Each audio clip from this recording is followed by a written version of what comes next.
get right to the point this morning because we have like 10 minutes. And that's my fault, but whatever. No big deal. Okay. There's normally in life, well, you have to make choices. You have to. It's inevitable. You have to make choices. Sometimes there's 3 different choices you can make. Sometimes there's 2 or 4 or 9 or 11 or 396 or whatever. But you have to make a choice in your life. You have to. You have to make choices. You have to. Like I said, there's different options. There's a different number of choices in a given situation that you can choose. But did you know that there's really only 2 options to the choices you make in life? There's only 2. There's a right way and there's a wrong way. You have 2 different ways you can go. You have the right choice and the wrong choice. You could be put in a situation, one of your friends like, it's a party this weekend. You want to go? It's like, it's my friend. We've been buddies since I was little. I can go and be part of the world, or I can turn and do what I know is right. You come to a crossroads where you don't know what to do. God really hit me with this last night. It's like I said, there's 2 ways. There's this way and there's this way. This way, you go with your friend to the party and you fall into the ways of the world and you do what the world says is good and fun and everything like that. Or you can go this way and do what's right and do what God has told you to do.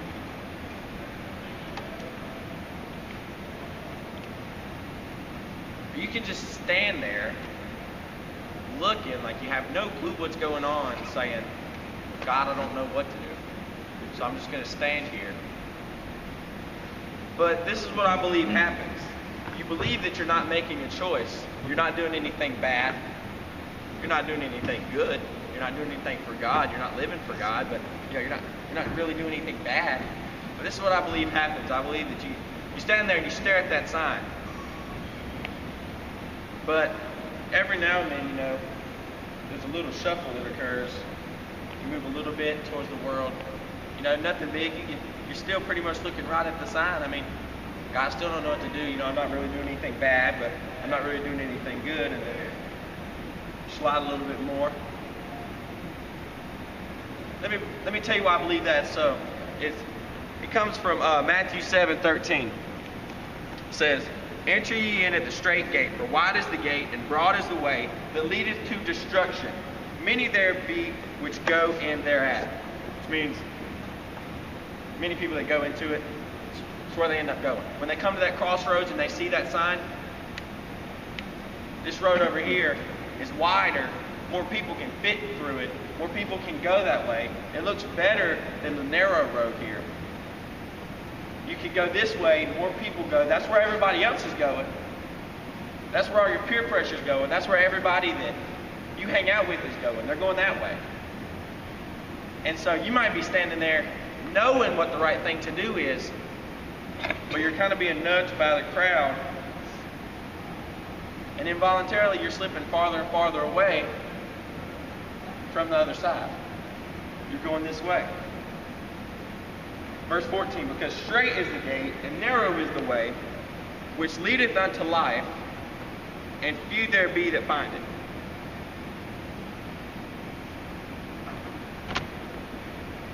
This road over here is big and broad, and you can fit loads of people through it.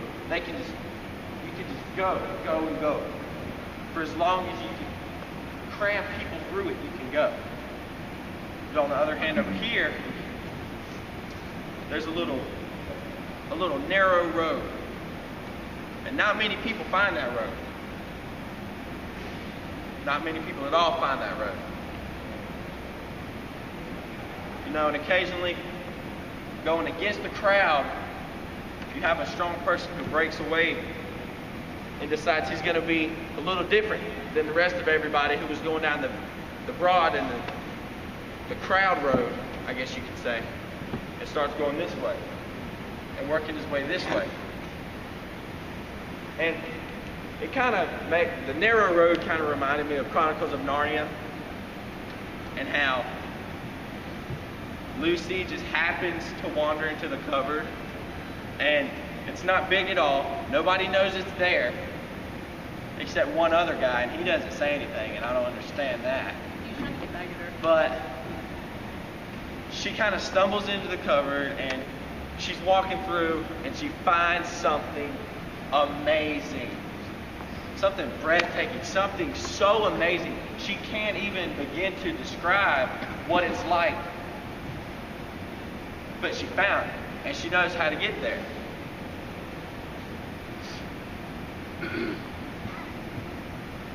So she comes back. She can't wait to tell her brothers and sisters about what she's found. And she's excited, and she runs back. So it's like you're walking down this narrow path here, and then you find what's at the end of the road. At the end of this other side, this narrow gate that wasn't easy to get through, but you got through it, and you found God, and you found Jesus, and then you're like, I gotta share this. And you run back. You run back, and you're here, you're ready, and you're like, you're never gonna believe what's down there. You're never gonna believe what's down there. It's going to change your life. There's something down there that's going to change you forever. But what does most people do? Yeah, right. Yeah, right. There's nothing like that. You don't know what I've done. You don't know what I've been through. I know better. I've been taught better. There's nothing that can do that for me.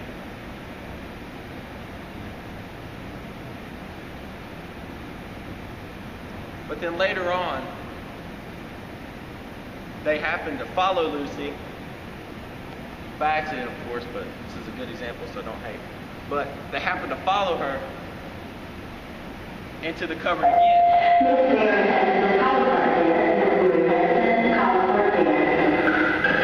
They follow her into the cupboard, and then they find what she found. And they're just amazed as she is. This is amazing. I should have believed you in the first place. This was just as good as you said it would be.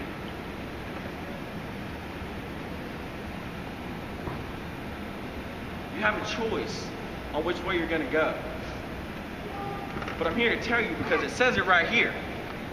You choose the way that the rest of everybody else is going. The crowd, the big group of people who are flocking to the broad path that's easy to go down, because that's what we're looking for. We're looking for something easy that's not going to interfere with our life and isn't going to challenge us to do anything. Because I'm in the same boat as you guys. It's so hard as a teenager because we have school to worry about.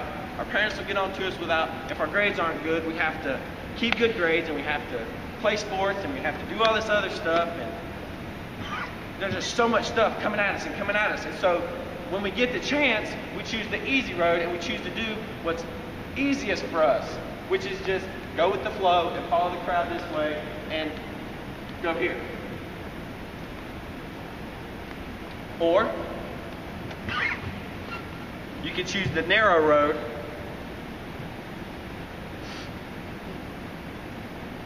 which leads to life. I don't believe that means an actual, life just popping up out of the ground, anything like that. It's a life with God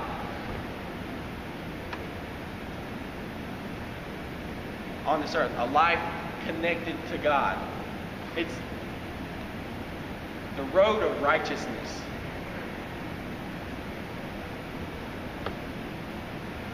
You can choose to go with the world and to push through with the crowd, to be surrounded by people who are doing the same thing you're doing, making you feel comfortable.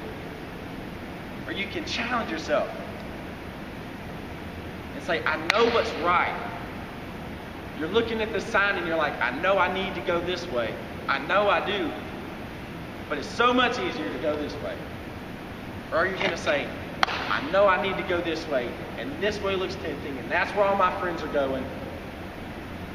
But God told me I needed to be different, and you're going to go this way, because when you find what's at the end of this road, you're going to be so surprised at what's over here that when you run back over here and you tell them and you explain to them and you finally are able to pull them over and get them to follow you down this road, you're going to have done something so great you're not even going to realize it.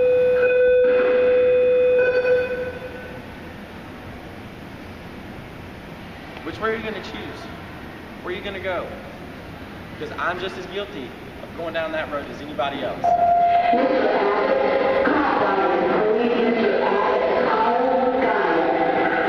If you do choose to go down this road,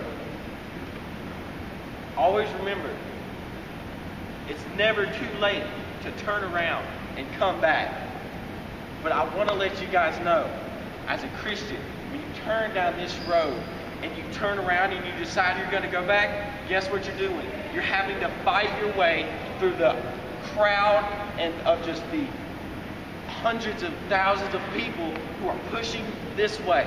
You're having to push back through the people that you were following to get there. It's not like you're going to be over here and be like, oh, I need to go back. And you're just going to levitate and just come back over here over everybody else's head and be like, okay, start over. It's not a reset button. You have to fight your way back through the people to get back to here to make the right choice to go to here. It's not an easy thing. It never was supposed to be an easy thing. But you can do it. If you're already over there, you can turn around and fight your way back.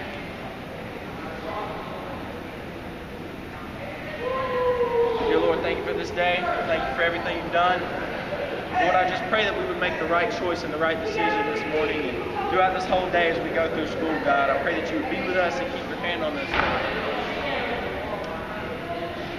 I pray, Lord, that whoever's trying to fight through the crowd, God, that you would give them the strength to push through. Because it's not an easy thing. But Lord, with you all things are possible. I thank you for this opportunity to come and let us have this time to be in the gym, to fellowship and just be in your presence, God. I pray that you would just be with us as we go through this day, Lord, and that we would just seek your face, God, and make a difference for you. I thank you and I pray all these things in your name, Lord. Amen.